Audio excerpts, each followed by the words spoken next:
Amusement park was part of a large show which was titled the same Amusement Park, which was in 2009 in Bombay.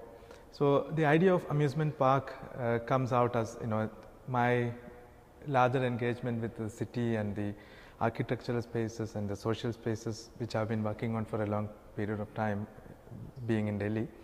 And amusement park was actually a kind of conceptual extension of the other show I did, which was titled Absence of an Architect, which was in 2007.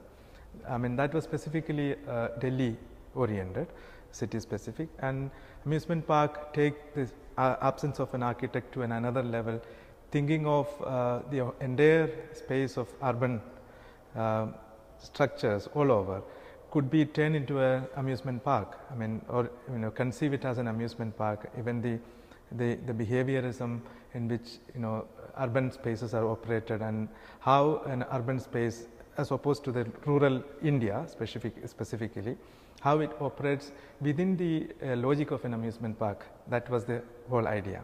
So what you see here in the exhibition, this particular video titled Amusement Park, which has been manipulated images from different part of Delhi, and has already has many images has been taken, real images, which then incorporated into make this work. And the first frame, as you see the frame, is one single shot taken from a place called Rohini, which is where I reside. It's a metro station. That's a single shot. But then the rest of the components where the things are moving and rotating are all being taken separate images of the buildings, which has been kind of skinned to make this section. So it's like it's a work of a collage in a different sort, in which there is a photographic images and the video, as well as the 3D models were used to make this happen. But all it comes as a digital form finally. Time has been a very interesting factor, and I mean, it has been an observation for me throughout. That how to address time or understand it as an even feel it when you work along with the concept. And this particular one, I would say, the Prisms of Perception actually is a dissection of time itself into 5 different elements, in the sense 5 different sections.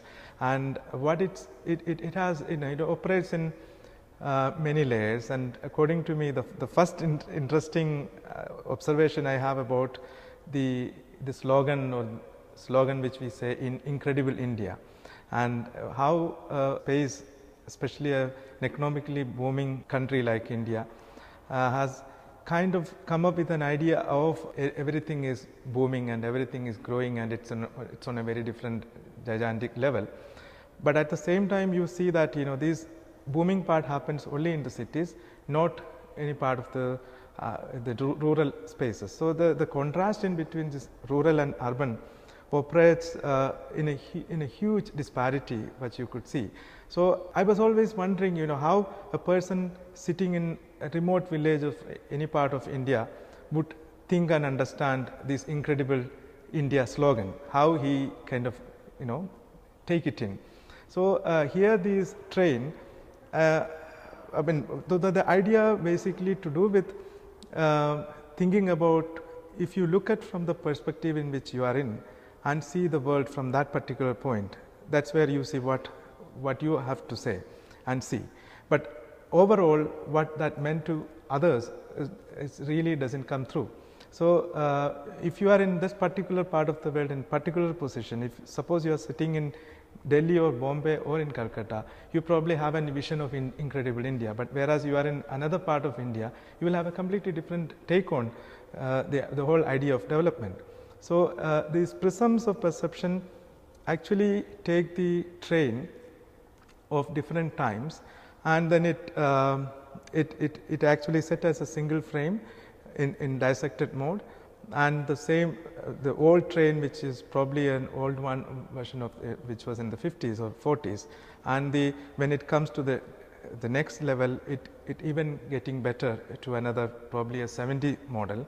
Then it goes again to the high full model, which is operating now. None of these models I think are the finest one. Probably you don't find it even in India. So then it goes back to the previous one, to the last section. So in one sequence you see the whole train as a single one entity, and at the same time if you look at it, these are all happening in different times frame. I mean, so the idea goes